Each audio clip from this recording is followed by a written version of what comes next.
Welcome to A9 TV news. ముందుగా headlines చూద్దాం.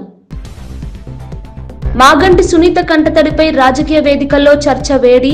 ప్రజల సానుభూతికి డ్రామాలు ఫలించవని పొన్నం వ్యాఖ్య. రాజకీయాల్లో కన్నీటి ప్రదర్శనలు ఇక పనికిరావని మంత్రి హెచ్చరిక.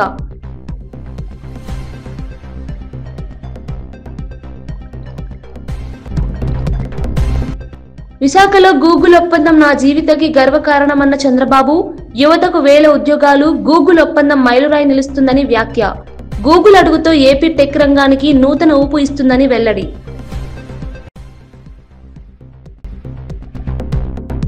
పరకామణి దొంగతనంపై భానుప్రకాష్ రెడ్డి ఘాటు హెచ్చరిక.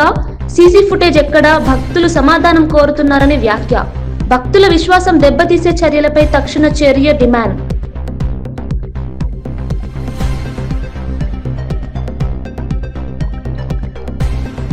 ప్రజల ఆరోగ్య బాధ్యత ప్రైవేట్ చేతుల్లోకి వెళ్తోందని ధర్మాన విమర్శ. మెడికల్ కాలేజీల ప్రైవేటీకరణ ప్రజలకు అన్యాయమని వ్యాఖ్య. దూర ప్రాంత ప్రజలకు వైద్య సేవలు అందకపోతే ఎవరు బాధ్యత వహిస్తారని ప్రశ్న. టీడీపీ నేత మాగంటి సునీత కంటతడి రాజకీయ వేదికపై చర్చనీయాంశమైంది. దీనిపై మంత్రి పొన్నం ప్రభాకర్ స్పందిస్తూ, ఎవరికైనా బాధ ఉండొచ్చు, కానీ ప్రజల సానుభూతి కోసం రాజకీయ వేదికలపై కన్నీరు కార్చడం సరికాదన్నారు. రాజకీయాల్లో భావోద్వేగాలకు చోటుండదని వ్యాఖ్యానించారు. ఈ డ్రామా అంతా సినిమాల్లో చూసినట్లుగా ఉందని విమర్శలు చేశారు. ప్రజలు ఇప్పుడు వివేకంతో వ్యవహరిస్తున్నారని, సానుభూతి కోసం ప్రదర్శనలు ఇక ఫలించవని పేర్కొన్నారు. పొన్నం వ్యాఖ్యలతో రాజకీయ వర్గాల్లో చర్చలు మళ్లీ రగిలాయి. ప్రసంగాల మధ్య కన్నీళ్లు పెట్టుకొని సానుభూతి ఓట్లు సంపాదించాలనే ప్రయత్నం చేస్తున్న కేటీఆర్, హరీష్ రావు, ఇతర టీఆర్ఎస్ నాయకులను కోరుతా ఉన్నారు. మీరు 10 సంవత్సరాలుగా జూబ్లీహిల్స్ చేసిన అభివృద్ధికి సంబంధించిన చర్చ రెడీ. ఆ అంశం చెప్పలేక కన్నీళ్లు పెట్టుకొని ఒకరు ఓదార్చుంటే ఈ డ్రామా అంతా కూడా సినిమాలో చూసినట్టు అనిపిస్తూ ఉంది. తప్పకుండా ఈ దెబ్బతోటి శాసనసభలో ఓడిపోయినటువంటి దానికి, తిరిగి పార్లమెంట్లో 0 సీట్లకు వచ్చిన దానికి, కంటోన్మెంట్ ఉప ఎన్నిక దెబ్బకు, జూబ్లీహిల్స్ దెబ్బకు గుయ్యం అనేటువంటి పరిస్థితి వాళ్ళు ఎదుర్కొంటారు. ఆ ఏడుపుల యొక్క ప్రక్రియ చూస్తుంటే ఆర్టిఫిషియల్ గా నువ్వు ఏడవాల్సిందే అని మీరు చెప్తున్నటువంటి అంతర్గతంగా కొంతమంది కార్యకర్తలు చెప్తున్నారు. అమ్మ నువ్వు ప్రతి డ్యాన్స్ ఏడవాలని ఆమె చెప్తుంటే కృత్రిమ ఏడుపు అనేటువంటిది మంచిది కాదు. ఆ సోదరి పట్ల మాకు సానుభూతి ఉన్నా, రాజకీయాలు సానుభూతి వేరు. ఆంధ్రప్రదేశ్ టెక్ రంగంలో కొత్త అధ్యాయం మొదలైందని మంత్రి నారా లోకేష్ అన్నారు. గూగుల్ క్లౌడ్ తో రాష్ట్ర ప్రభుత్వం ఒప్పందం చేసుకోవడం చారిత్రాత్మక ఘట్టమని పేర్కొన్నారు. డిజిటల్ ఇన్నోవేషన్, ఆర్టిఫిషియల్ ఇంటెలిజెన్స్ రంగాల్లో ఏపీ ముందంజల్లో ఉంటుందని తెలిపారు. గ్లోబల్ కంపెనీలతో కలిసి పనిచేయడం ద్వారా యువతకు కొత్త అవకాశాలు కలుగుతాయని అన్నారు. గూగుల్ వంటి సంస్థలు రాష్ట్ర అభివృద్ధికి మైలురాయిగా నిలుస్తాయని లోకేష్ పేర్కొన్నారు. ఏపీని టెక్నాలజీ హబ్ గా తీర్చిదిద్దేందుకు ప్రభుత్వం కృషి చేస్తోందని తెలిపారు. Senior ministers have given me clear guidance that we have to skill up. We have to embrace AI. We have to look at revamping our curriculum, getting our youngsters ready for the next wave of opportunities. India has been the beneficiary of the IT education in the past. We have seen the Y2K revolution transform cities like Hyderabad and Bangalore. And now we're going to see that AI revolution transforming the next wave of cities, if I may. And that's where education plays a very, very important role. And the Honorable Chief Minister has always understood it. That's why education and IT is under one minister. And the idea is to marry these two and ensure that these result in tangible outcomes in the field level. CM Chandrababu మాట్లాడుతూ, Google విశాఖలో అడుగుపెట్టడం తన రాజకీయ జీవితంలో ఒక పెద్ద విజయమని పేర్కొన్నారు. గతంలో హైదరాబాద్ లో హైటెక్ సిటీని అభివృద్ధి చేసినట్లే ఇప్పుడు విశాఖని ఐటీ హబ్ గా తీర్చిదిద్దుతామని తెలిపారు. ఈ ఒప్పందం ఆంధ్రప్రదేశ్ టెక్ రంగానికి కొత్త ఊపుని ఇస్తుందని చెప్పారు. రాష్ట్ర యువతకు వేలాది ఉద్యోగ అవకాశాలు కలుగుతాయని ఆశాభావం వ్యక్తం చేశారు. భవిష్యత్తులో విశాఖను ప్రపంచ స్థాయి డిజిటల్ కేంద్రంగా తీర్చిదిద్దడం తమ లక్ష్యమని పేర్కొన్నారు. గూగుల్ పెట్టుబడులు రాష్ట్ర అభివృద్ధికి మైలురాయిగా నిలుస్తాయని అన్నారు. Google has come to Visakhapatnam. We are very happy. According to me, we are in an inspiring time. Technology is matured. I have seen once line telephones. That is how we used to do lightning call. We used to take 1 week or 10 days or never matured. That were the days. Now Even everybody is having a smartphone. మంత్రి కొండా సురేఖ మాట్లాడుతూ Congress party ఎల్లప్పుడూ ప్రజల అభిప్రాయాల ప్రకారమే నిర్ణయాలు తీసుకుంటుందని తెలిపారు. ప్రజాస్వామ్య పద్ధతిలోనే స్థానిక సంస్థల ఎన్నికలు కూడా జరుగుతాయని చెప్పారు. డీసీసీ అధ్యక్షుల వ్యవహారంలో ఏఐసీసీ ఆదేశాల మేరకే పరిశీలకులు రాష్ట్రానికి వచ్చినట్లు వెల్లడించారు. ప్రజా సమస్యలను పరిష్కరించడమే తమ ప్రభుత్వ ధ్యేయమని పేర్కొన్నారు. కాంగ్రెస్ ప్రభుత్వం తీసుకుంటున్న ప్రతి నిర్ణయం ప్రజల మేలు దిశగా సాగుతుందని చెప్పారు. రేవంత్ రెడ్డి నాయకత్వంలో తెలంగాణ అభివృద్ధి దిశగా ముందుకు సాగుతోందని సురేఖ వ్యాఖ్యానించారు. పార్టీ ముందుకు నడుస్తుంది. అదే క్రమంలో మొన్న youth elections, state youth elections కూడా మీరు చూశారు. అది డెమోక్రటిక్ వేలో యూత్ ను కూడా ఎలక్షన్ కూడా జరగడం జరిగింది. అదే పద్ధతిలో ఈరోజు మన అబ్జర్వర్ గారిని కూడా ఎందుకు పంపించారు అంటే, ఇక్కడ డిసిసి అధ్యక్షులను కూడా మరి ప్రజల కోరిక మేరకు, ప్రజల అభిష్టం మేరకు పనిచేసే వాళ్ళని, వాళ్ళ ఇష్టపడ్డ వాళ్ళని ఈరోజు నామినేట్ చేయడానికి, వారు ఏఐసిసి పంపడానికి ఇక్కడికి వారు రావడం జరిగింది. ముఖ్యంగా పార్టీని ఇంకా బలోపేతం చేయడానికి. ఎందుకంటే ఇప్పుడు లోకల్ బాడీ ఎలక్షన్స్ ఉన్నాయి, రాబోయే కార్పొరేషన్ ఎలక్షన్స్ ఉన్నాయి. ఇవన్నీ కూడా జరగాలి. మళ్ళీ ఇంకా పార్టీల్లో ఎక్కువ మెజారిటీతో మళ్ళీ గెలవాలి అంటే తప్పనిసరిగా గ్రాస్ రూట్ నుంచి కూడా కార్యకర్తలను మళ్ళీ వాళ్ళను ఉత్సాహపరుస్తూ ముందుకు నడిపించాల్సిన నాయకత్వం ఉండాల్సిన అవసరం ఉన్నది. ఇప్పటికే నాయన రాజేందర్ రెడ్డి గారు కానీ, స్వర్ణక్క కానీ, మరి వరంగల్లో ఇటు హన్మకొండ వాళ్ళ అధ్యక్షతన మంచి ఆర్గనైజేషన్ తోటి ముందుకెళ్తూ అందరినీ కూడా ఉత్సాహపరుస్తూ ముందుకు వెళ్తా ఉన్నారు. మరి మళ్ళీ ఇప్పుడు ఏఐసిసి ఆదేశాల మేరకు మళ్ళీ రిక్రూట్మెంట్ అనేది చెయ్యాలి అని ఆదేశించిన మేరకు వారు రావడం జరిగింది. జేసీ ప్రభాకర్ రెడ్డి, కమ్మ సంఘం నేత కాకర్ల రంగనాథ్ల మధ్య వివాదం తీవ్రతరం అయింది. అసమ్మతి నేతలపై చర్యలు తప్పవని హెచ్చరించిన జేసీ ప్రభాకర్ రెడ్డి, కాకర్ల రంగనాథ్ మరియు ఆయన సోదరులను టీడీపీ నుంచి సస్పెండ్ చేస్తున్నట్లు ప్రకటించారు. అయితే సస్పెండ్ చేసే అధికారం జేసీకి లేదని కాకర్ల రంగనాథ్ ప్రతిస్పందించారు. ఈ వ్యాఖ్యలతో టీడీపీలో అంతర్గత కలహాలు బహిర్గతమయ్యాయి. జిల్లా స్థాయిలో నాయకత్వపరమైన విభేదాలు మరింత ముదురుతున్నాయి. రానున్న రోజుల్లో పార్టీ పరిస్థితిపై ఈ వివాదం ప్రభావం చూపే అవకాశం కనిపిస్తోంది.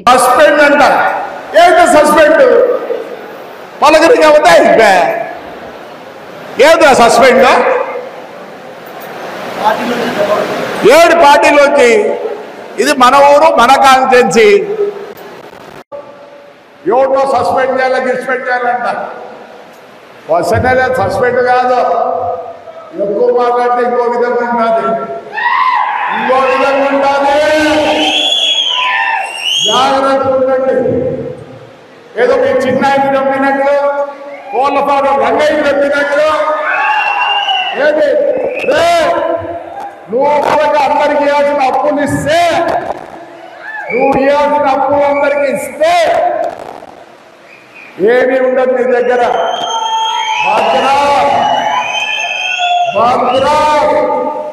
మళ్ళీ చెప్తున్నా భద్రం.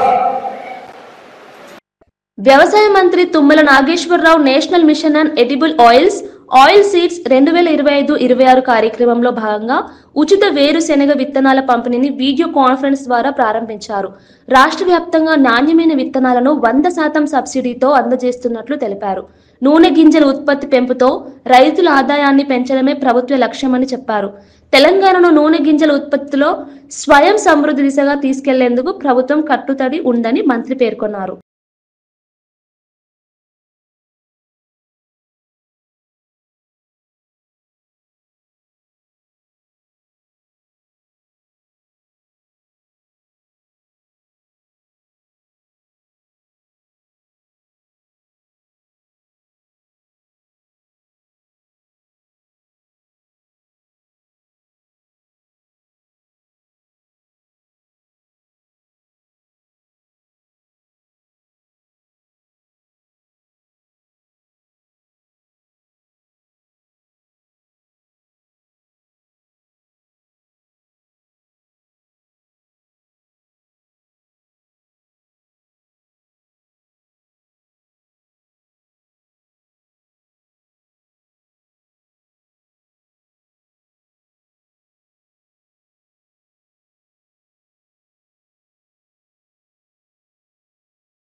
టీపీసీసీ ప్రధాన కార్యదర్శి గజ్జెల కాంతం మాట్లాడుతూ బీసీ వర్గాలకు న్యాయం చేయడం రాహుల్ గాంధీ కళ అని పేర్కొన్నారు.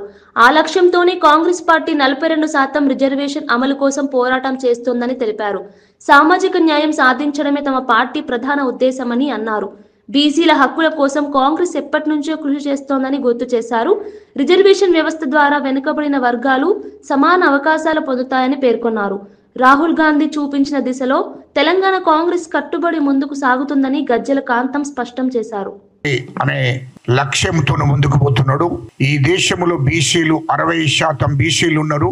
బీసీల జనాభా నిష్పత్తి ప్రకారము వాళ్లకు రిజర్వేషన్లు అమలు చేయాలనేటువంటి లక్ష్యంతో మా రాహుల్ గాంధీ గారు ముందుకు పోతున్నాడు.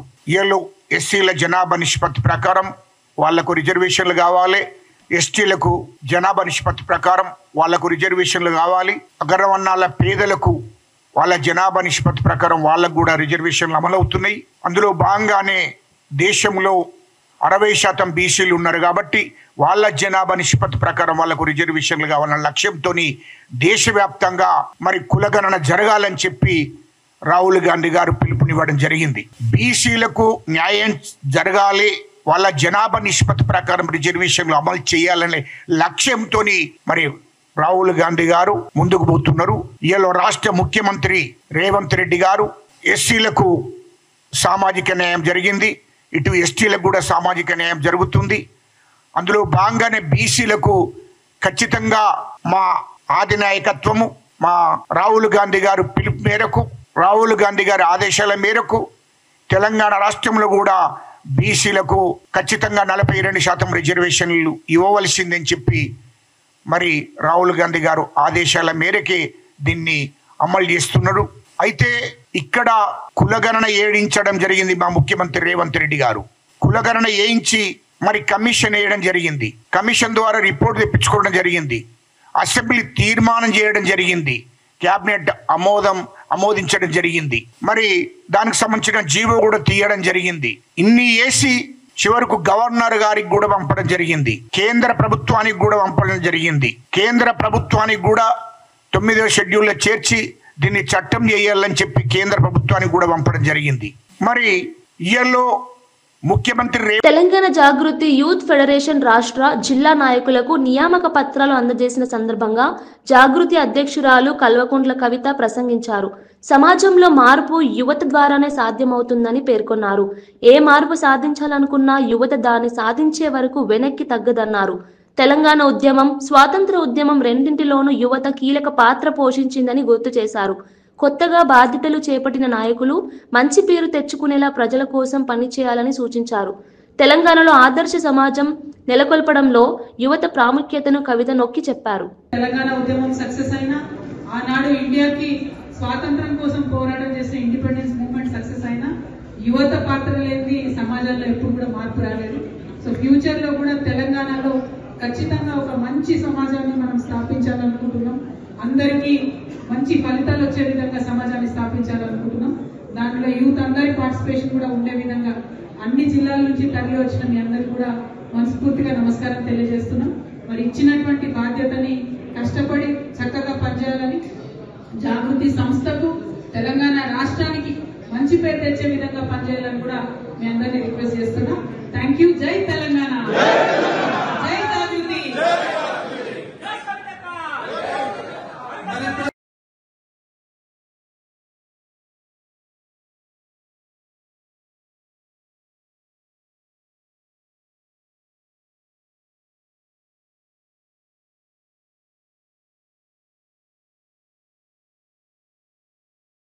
జనసేన పీఓసీ గూడూరు వెంకటేశ్వర్లు తీవ్ర ఆవేదన వ్యక్తం చేశారు. కూటమి అధికారంలోకి వచ్చినా తమ నేతలపై సక్సెస్ సాధింపు చర్యలు ఆగలేదని ఆరోపించారు. టీడీపీ ఎమ్మెల్యే బొజ్జల వెంకట్ సుధీర్ రెడ్డిని వెంటనే సస్పెండ్ చేయాలని డిమాండ్ చేశారు. వెంకటగిరి ఎమ్మెల్యే కురుగొండ్ల రామకృష్ణ తమను వాడుకొని తప్పుడు కేసులు పెట్టించారన్నారు. కూటమిలోని కొంతమంది నేతలు తాము అనుభవిస్తున్న అన్యాయంపై నిశ్శబ్దంగా ఉన్నారని విమర్శించారు. పార్టీ అంతర్గత వ్యవహారాలను పరిష్కరించాలంటూ పై స్థాయి నేతలకు విజ్ఞప్తి చేశారు. ఈ వ్యాఖ్యలతో కూటమి వర్గాల్లో రాజకీయ చర్చలు ఊపందుకున్నాయి. కోసం పేద బడుగు బలహీన వర్గాల కోసం పనిచేసే పవన్ కళ్యాణ్ గారిని సీఎంగా చూసి మంచి భవిష్యత్తు రాష్ట్రానికి ఇవ్వాలని కోరికతో మేమందరం కూడా గత జనసేన పార్టీ ఆవిర్భావం నుంచి అందరూ చాలా గట్టిగా ప్రాణం పెట్టి పనిచేసాం అన్ని నియోజకవర్గాల్లో. కానీ అందరం కూడా రాష్ట్ర వ్యాప్తంగా 175 నియోజకవర్గాలు 25 ఎంపీల్లో జనసేన వాళ్ళు అందరూ కూడా పోటీ చేయాలని కోరికతోనే జనసేన పార్టీలు అందరూ కొనసాగడం జరిగింది.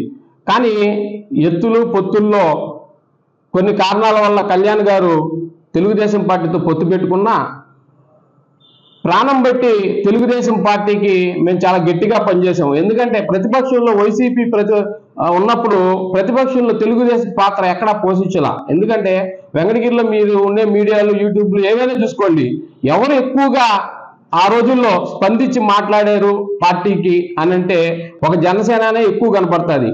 ఎందుకంటే ఆ విధంగా వైసీపీ మీద ఆ పరిపాలన వస్తే మళ్ళా రాష్ట్రం అధోగతి పాలైపోద్దని చెప్పి ఉద్దేశంతో మాకు నచ్చినా నచ్చకపోయినా మా నాయకుడు అధినాయకుడు ఒక గౌరవిస్తూ మాటను గౌరవిస్తూ మేము జనసేన పార్టీ తెలుగుదేశానికి చాలా అండగా పనిచేయడం జరిగింది. కానీ ఎప్పుడైతే అధికారంలోకి వచ్చిందో ఫస్ట్ నుంచి పనిచేసిన మమ్మల్ని అందరికీ ఎలక్షన్ టైంలో మమ్మల్ని పక్కన పెట్టుకొని ఎలక్షన్ అయిపోయిన తర్వాత రాష్ట్ర వ్యాప్తంగా జనసేన సెకండ్ క్యాడర్ ఏదైతే ఉందో ఫస్ట్ క్యాడర్ ఏదైతే ఉందో వాళ్ళందరినీ చాలా రకాలుగా ఇబ్బందులకు గురి చేస్తున్నారు. ఎందుకంటే ఒక కాళాస్త్రి విషయమే తీసుకోండి, వాళ్ళు అమెరికాలో సాఫ్ట్వేర్ జాబ్ చేసుకుంటూ పవన్ కళ్యాణ్ గారి భావజాలం నచ్చి జనసేన పార్టీలోకి వస్తే ఒక ఎమ్మెల్యే బొజ్జల సుధీర్ రెడ్డి గారు ఆ విధంగా ప్రవర్తించడం చాలా దారుణమైన విషయం. అదేవిధంగా వెంకటగిరిలో కూడా అదే పరిస్థితి. జనసేన అంటే గూడూరు వెంకటేశ్వర్లు అంటే జనసేన అనే ఇదిలో మేము కూడా టికెట్ రేస్లో ఉన్నాం. కానీ ఏదో ఏ రోజు నువ్వు ప్రతిపక్ష పాత్ర పోషించిన వాళ్ళు ఒక కమ్యూనిటీ పరంగా నీకు టికెట్ కేటాయించి ఉండొచ్చు, మేము దానికి కాదు. మాజీ మంత్రి ధర్మాన ప్రసాదరావు ప్రభుత్వం ప్రజల విద్య ఆరోగ్య బాధ్యతలను ప్రైవేట్ చేతుల్లోకి వదిలేస్తోందని తీవ్రంగా విమర్శించారు. మెడికల్ కాలేజీలను ప్రైవేటు సంస్థలకు అప్పగించడం ప్రజలపై అన్యాయమన్నారు. మెడికల్ కాలేజ్ అంటే కేవలం కాలేజ్ కాదు, ఆసుపత్రి కూడా అని గుర్తు చేశారు. దూర ప్రాంతాల ప్రజలు ఆరోగ్య సేవలు పొందే అవకాశాలను ప్రభుత్వం తగ్గిస్తోందని ఆవేదన వ్యక్తం చేశారు. ప్రజల నుండి పన్నులు వసూలు చేసే ప్రభుత్వమే ఆరోగ్య సేవల బాధ్యత తీసుకోవాలని అన్నారు. ప్రజల సంక్షేమం కంటే వ్యాపార ప్రయోజనాలను ప్రాధాన్యమిస్తున్న ఈ విధానం సరికాదని ధర్మాన విమర్శించారు. కొన్ని బోధనాసుపత్రులు, కొన్ని హాస్పిటల్స్, వైద్యం అంతా ప్రైవేట్ పరం చేసేటువంటి నిర్ణయం తీసుకున్నారు. ఇది రాజ్యాంగ విరుద్ధమైంది. రెండవది, మనలాంటి ఆర్థిక స్థితిగతులు కలిగినటువంటి ప్రజలకు చాలా పెద్ద భారమైనటువంటి నిర్ణయం అని ఈ సందర్భంగా మనం చేస్తున్నాం. గడిచిన కొన్ని రోజులుగా రాష్ట్రం అంతా ఈ చర్చ నడుస్తూ ఉంది. విద్యార్థుల్లోనూ తల్లిదండ్రుల్లోనూ గట్టిగా పనిచేసినాయి, నిలబడగలిసినాయి, ప్రజల తరఫున భరోసా ఇవ్వగలిసినాయి. ప్రైవేట్ ఆసుపత్రులు ఎన్ని మనం విజిలెంట్గా ఉన్నప్పటికీ, ప్రభుత్వ అధికారులు ఉన్నప్పటికీ, ప్రైవేట్ ఆసుపత్రి అనేది ఆదాయం కోసం పెట్టుకున్నది కనుక ప్రజల నుంచి కరోనా భయాన్ని చూపించి దోపిడీ చేసే కార్యక్రమం దేశంలోనే జరిగిపోయింది. రాష్ట్రంలోనే కాదు, రాష్ట్రంలోనే జరిగింది, దేశంలోనూ కూడా జరిగింది. అంటే ఆనాడున్నటువంటి ప్రభుత్వ ఆసుపత్రుల్ని గట్టిగా పనిచేయించగలిసినాం కనుక కొంతవరకైనా ఆంధ్రప్రదేశ్లో మనం తట్టుకోగలిసినాం. ఐఏఎస్ అధికారులని ప్రతి హాస్పిటల్కి ఇన్ఛార్జీల కింద పెట్టి భోజన వస్తువులకు అవసరమైనటువంటి ధనాన్ని ఇచ్చి చాలా విజిలెంట్గా ఉండడం వల్ల కొంతైనా నిరోధించగలిసినాం. కానీ అల్టిమేట్గా దేశంలోని ప్రజలు ఎలాంటి అభిప్రాయానికి వచ్చారంటే వైద్యం అనేది వదిలేశారు, గాలికి వదిలేశారు. ప్రజల ఆరోగ్యం అనేది కాన్స్టిట్యూషనల్ రైట్, ఇది నీ విధి, నీ అత్యంత ప్రాథమికమైనటువంటి నీ తాలూకు బాధ్యతల్లో ఇదొక బాధ్యత. ప్రజల తాలూకా ఆరోగ్యాన్ని కాపాడడం అనేది నీ బాధ్యత. అది చేయలేకపోతే మరి ప్రభుత్వాలు ఎందుకు? మిగతావన్నీ మీరు చేస్తారా లేదా అనేది సెకండరీ. విద్యకు సంబంధించి, ఆరోగ్యానికి సంబంధించి ప్రాథమికంగా ఉండేటువంటి బాధ్యతను కూడా మీరు స్వీకరించకపోతే ఎలాగా? దానికి వ్యతిరేకంగా నిర్ణయాలు చేస్తుంటే ఎలాగా? 50% సీట్స్ 15,000 రూపాయల ఫీజుతో విద్యార్థి చదువుకునేటట్టుగా, అదే 35% కోటా సీట్లు 15 లక్షల ఫీజు చెల్లించేటట్టుగా మధ్యతరగతికి, ఎన్ఆర్ఐ కోటా కింద ఉన్నటువంటి 15%వి 20 లక్షలు చెల్లించేటట్టుగా, హాస్పిటల్ మెయింటెనెన్స్కి ఇబ్బంది లేకుండా ఆ ప్రాంతంలో ఉండేటువంటి ప్రజలకు వైద్యం అందుబాటులో వచ్చేటట్టుగా ఒక విశాలమైన ప్రయోజనాన్ని ఆశించి ఈ హాస్పిటల్ని రూపకల్పన చేయడం జరిగింది. కాలేజ్ అని అంటారు. కాలేజ్ అసలు కాదు. ఆ కాలేజ్ ఎక్కడవుతుంది? మనం ఎప్పుడూ ఎరగనటువంటి ఒక మారుమూల ప్రాంతం. అక్కడికి వెళ్తుంది. అది కాలేజేనా? కాదు, ఆసుపత్రి. విద్యార్థులకి, వైద్య విద్యార్థులకు బోధనతో సహా ఒక సమగ్రమైన ఆసుపత్రి అందుబాటులోకి తెస్తున్నాం. ఆ విధంగా మనం చూడాలి. దాన్ని మీరు ప్రైవేట్ పీపుల్కి ఇస్తామంటే ప్రైవేట్ పీపుల్ ఎందుకు మీరు ఇచ్చేస్తుంటారో చెప్పండి. ఈ భారం మేము మొయ్యలేము అనే కదా మీరు చెప్పేది. ప్రభుత్వం ఎక్కడ చేయగలదు అనేటువంటి మాట కదా. ప్రభుత్వం చేయదు అన్నప్పుడు ప్రైవేట్ పీపుల్కి దేనికి ఇస్తుంటారు మీరు? వాళ్ళు చేయగలరని ఎలాగనుకుంటున్నారు? అంటే మీరు జనం దగ్గర డబ్బు వసూలు చేసుకోండి అని చెప్తున్నారు. 85 సంవత్సరాల తర్వాత కూడా మారుమూల ప్రాంతానికి ఒక బోధన ఆసుపత్రి వస్తే అది కూడా మనం ఇవ్వలేని దిక్కుమాలిన పరిస్థితులు ఉంటే ఎలా? మాజీ మంత్రి సీదిరి అప్పలరాజు ఆంధ్రప్రదేశ్లో నకిలీ మద్యం సమస్యపై మండిపడ్డారు. రాష్ట్ర ప్రజల ప్రాణాలతో చంద్రబాబు ప్రభుత్వం ఆటలాడుతోందని ఆరోపించారు. ఆయన అనుచరులు కోట్లాది రూపాయలు సంపాదించుకుంటూ ప్రజల ప్రాణాలను ప్రమాదంలోకి నెట్టుతున్నారని అన్నారు. నకిలీ మద్యం సరఫరా వ్యవహారంపై ప్రభుత్వం కఠిన చర్యలు తీసుకోవాలని డిమాండ్ చేశారు. ప్రజల ప్రాణాల కంటే లాభాలకే ప్రాధాన్యమిస్తున్న నాయకత్వం సిగ్గుపడాలని పేర్కొన్నారు. ప్రజలు ఈ మద్యం మాఫియాను తిప్పికొట్టి నిజమైన మార్పు తీసుకురావాలని అప్పలరాజు పిలుపునిచ్చారు.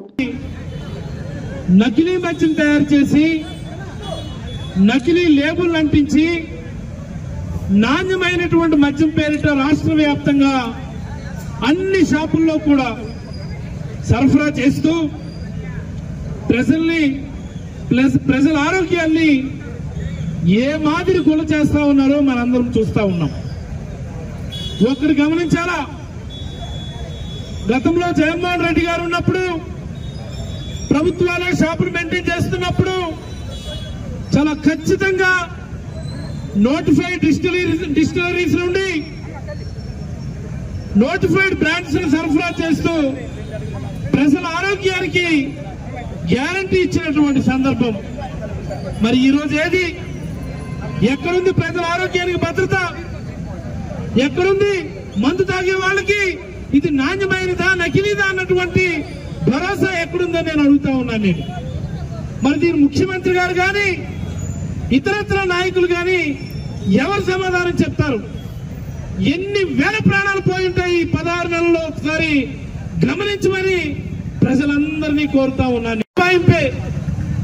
వైసీపీ వాళ్ళే నకిలీ మద్యాన్ని అలవాటు చేశారట. సిగ్గు లజ్జ ఉండాలంటే మాటలు మాట్లాడడానికి, బుర్రా బుద్ధి ఉండాలంటే మాటలు మాట్లాడడానికి స్వయంగా ఎమ్మెల్యేగా పోటీ చేసినటువంటి మీ అభ్యర్థి దీనికి సూత్రధారుడైతే దాన్ని కూడా మీరు వైఎస్ఆర్ కాంగ్రెస్ పార్టీకి అంటగడతా ఉన్నారంటే అది మీ దివాలా కోరుతనానికి నిదర్శనం అని చెప్పి సందర్భంగా తెలుగుదేశం నాయకులకు నేను చెప్పదలుచుకున్నాను. నేను నకిలీ మద్యం ఒక ముఠా అయితే వేల కోట్లు దందా జరుగుతూ ఉంటే పలాస నియోజకవర్గంలో మరో రకమైనటువంటి అదనపు దందా జరుగుతూ ఉంది. అమ్ముతున్నదేమో నకిలీ మద్యమే, దానిపైన కూడా మళ్ళీ అదనంగా లిక్కర్ బాటిల్ కి 10 రూపాయలు అదనంగా. టీపీసీసీ అధ్యక్షుడు మహేష్ కుమార్ గౌడ్ మాట్లాడుతూ బీసీలకు 42% రిజర్వేషన్లు ఇవ్వాలన్న కాంగ్రెస్ ప్రభుత్వం నిర్ణయం చారిత్రాత్మకని పేర్కొన్నారు. బీజేపీ, బీఆర్ఎస్ వ్యతిరేకించినా ప్రజల మేలు కోసం ముందుకు సాగుతున్నాయని తెలిపారు. హైకోర్టు తీర్పు బాధాకరమని, న్యాయం కోసం సుప్రీంకోర్టులో స్పెషల్ లీవ్ పిటిషన్ దాఖలు చేసినట్లు వెల్లడించారు. బీసీ వర్గాల హక్కుల కోసం కాంగ్రెస్ పార్టీ చివరి వరకు పోరాడుతుందని చెప్పారు.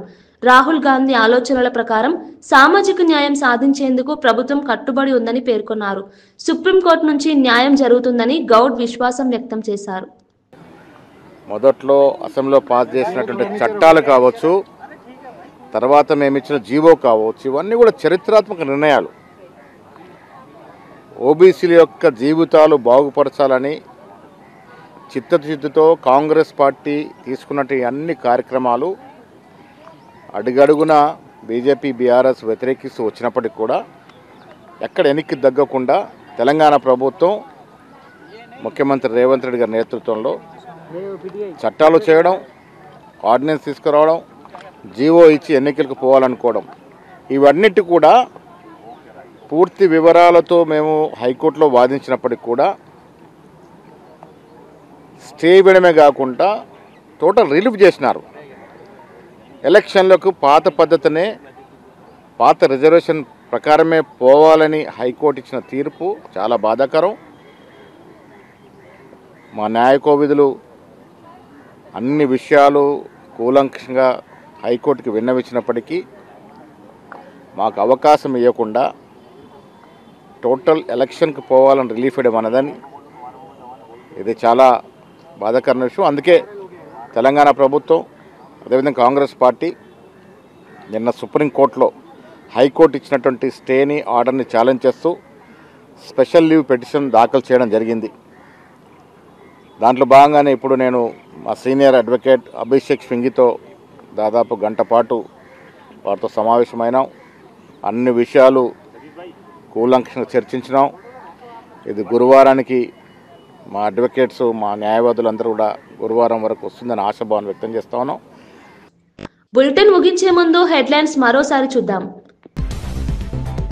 మాగంటి సునీత కంటతడిపై రాజకీయ వేదికల్లో చర్చ వేడి, ప్రజల సానుభూతికి డ్రామాలు ఫలించవని పొన్నం వ్యాఖ్య. రాజకీయాల్లో కన్నీటి ప్రదర్శనలు ఇక పనికిరావని మంత్రి హెచ్చరిక.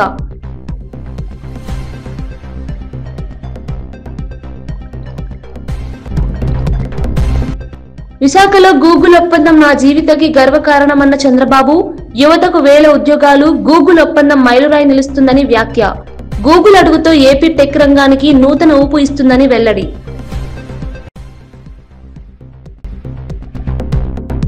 పరకామణ దొంగతనంపై భానుప్రకాష్ రెడ్డి ఘాటు హెచ్చరిక.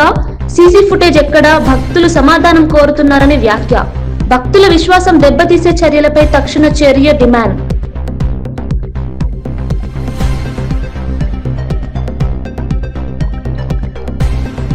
ప్రజల ఆరోగ్య బాధ్యత ప్రైవేట్ చేతుల్లోకి వెళ్తోందని ధర్మాన విమర్శ. మెడికల్ కాలేజీల ప్రైవేటీకరణ ప్రజలకు అన్యాయమని వ్యాఖ్య. దూర ప్రాంత ప్రజలకు వైద్య సేవలు అందకపోతే ఎవరు బాధ్యత వహిస్తారని ప్రశ్న. ఇవి బులెటిన్ విశేషాలు. చూస్తూనే ఉండండి A9 టీవీ న్యూస్.